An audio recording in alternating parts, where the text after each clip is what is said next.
Hey, this is Dow Too Fast here, and this is my follow-up video to the last one I did on showing you the Motorola wireless camera, the FOCUS66.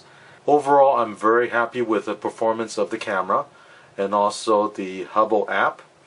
You can also access the cameras using a web browser on your PC, and that's what you're looking at right now. Considering the price I paid for it, which is about $90 for 2 cameras, I think the value you're getting for these cameras and the Hubble application is very, very good. And after using it for a week, I think I have more information to provide to you guys for those who's interested in buying the system and installing it.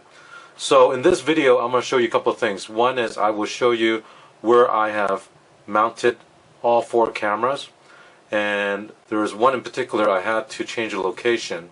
And that's the one you're looking at right now, which is facing the front of the house. And at first I had that camera placed behind a window. The problem with that is that the reflection off the glass at night with the infrared LED, it made the image basically not viewable at all. And I have a video clip of that, show you in a sec. So I ended up mounting the camera outside actually. Now it's not recommended, so I want to emphasize that, because this camera is not weatherproof for outdoor use. So let me first show you where I installed each camera, and then also a video clip of the daytime compared to the nighttime, so you have an idea of the performance difference between day and night. So for the upstairs hallway camera, this is where I installed it. So this one is actually mounted directly underneath the ceiling there, and then the power wire runs up into the attic.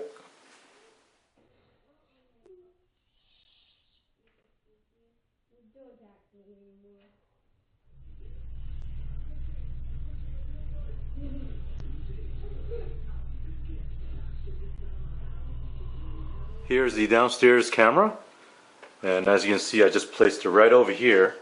It's not mounted on the wall, but it gives a very good angle of the video I need to see.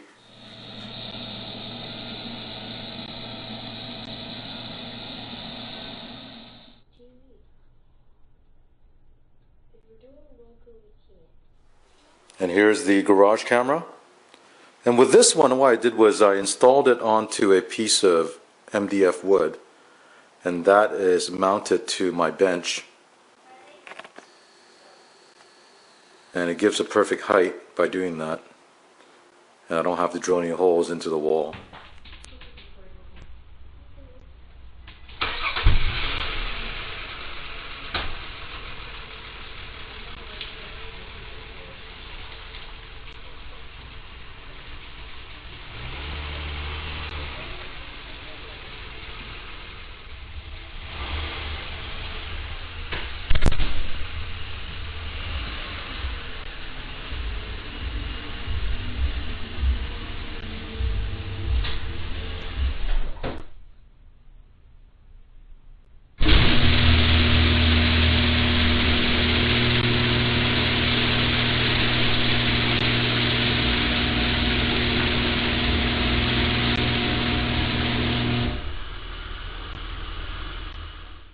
With the camera, that points to the outside of my house.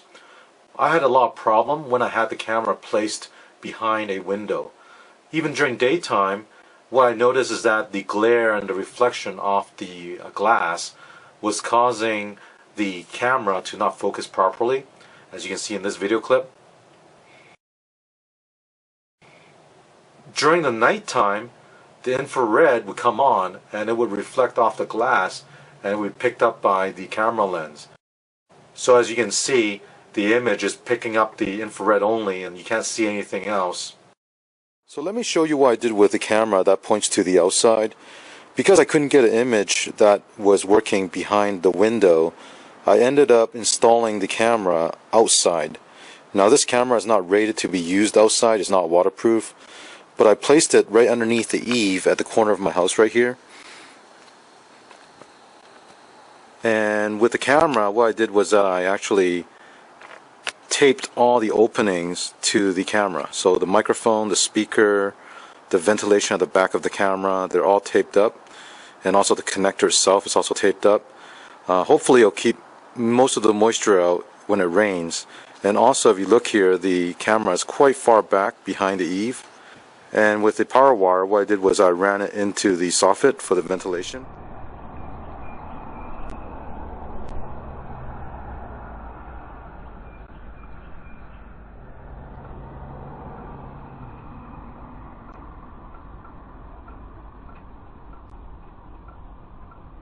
The other thing I want to talk about is the resolution of the camera.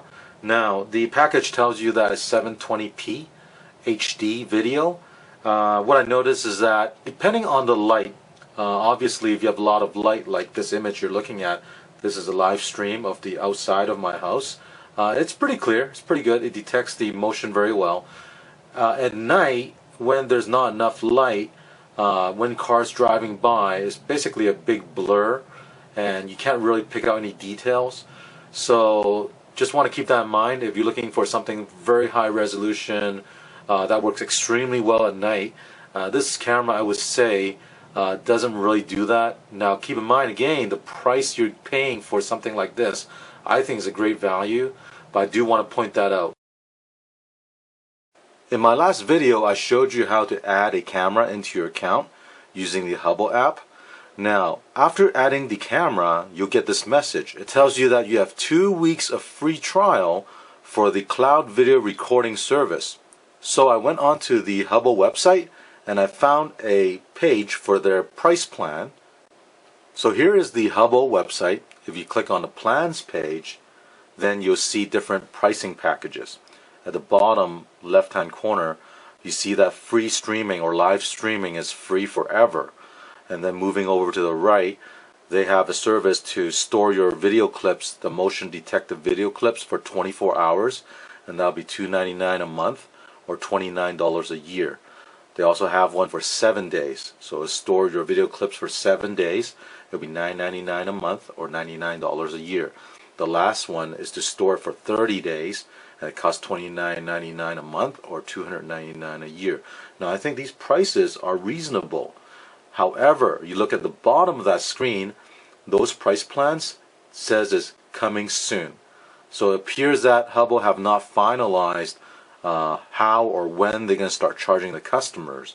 And on this page, there's no way for you to actually sign up to pay for these services at this time. But I hope Hubble and Motorola will work out all the little details so that the service does not get interrupted. Because for this camera to work, the Hubble service is very essential because all the streaming and all the notification comes from them. As I showed you in my last video, accessing the live streaming is very easy. Right now I have my Chrome browser opened up on my PC, and all you have to do is type in the address hubbleconnected.com/Motorola/login, and then once you log in, you have several choices up top here. And one of the icon here is for cameras, and choose different cameras. Right here I have 4 of them already added to my account, so I can change to a different view.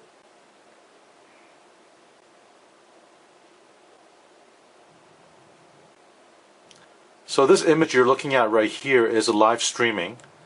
Now if you enabled motion detection, go to the timeline icon up top, and then you'll see all the previously recorded video clips of when motion was detected. Now if you want to download any of these, there is an arrow icon here. Just click on that and then it will save the file as an FLV file. So these are some of the video clips I downloaded onto my PC. Now the name of the file do include the timestamp. So for example, here I'm highlighting, it tells you it's 2015 January 24th, and the time is 12:25. So you do have a timestamp in the name of the file. There is no timestamp in the image itself. Back on the Hubble webpage, you can click on a video clip and play it.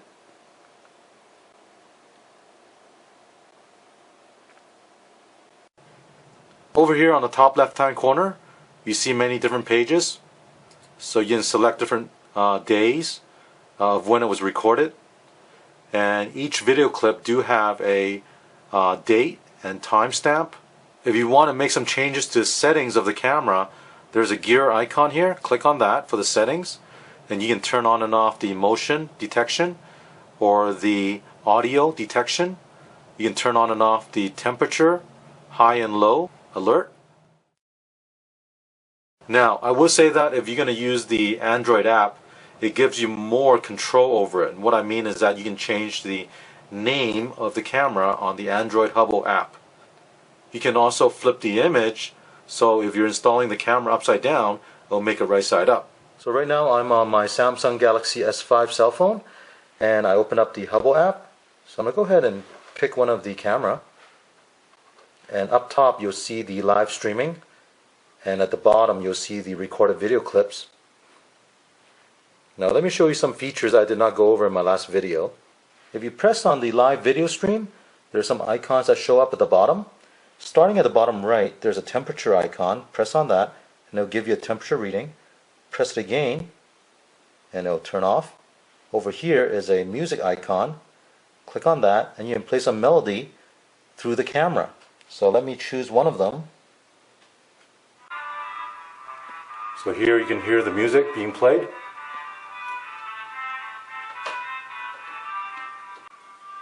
Press it again to stop it. And then if you press the camera icon here, you can actually take a photo of this image. And the last icon on the left is a microphone icon. If you click that, you can actually tap to talk, and the audio will be played out on the camera. Hello there.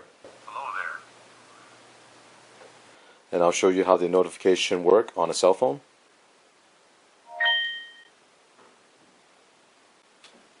So on the upper left hand corner you see the Hubble icon show up. And over here you see the hallway cam, motion detected. You can click on that and then you can play the events.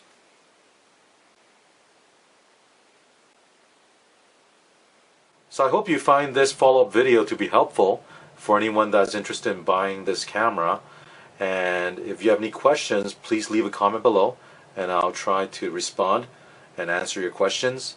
If you like the video, press the like button and also subscribe to my channel. Thank you.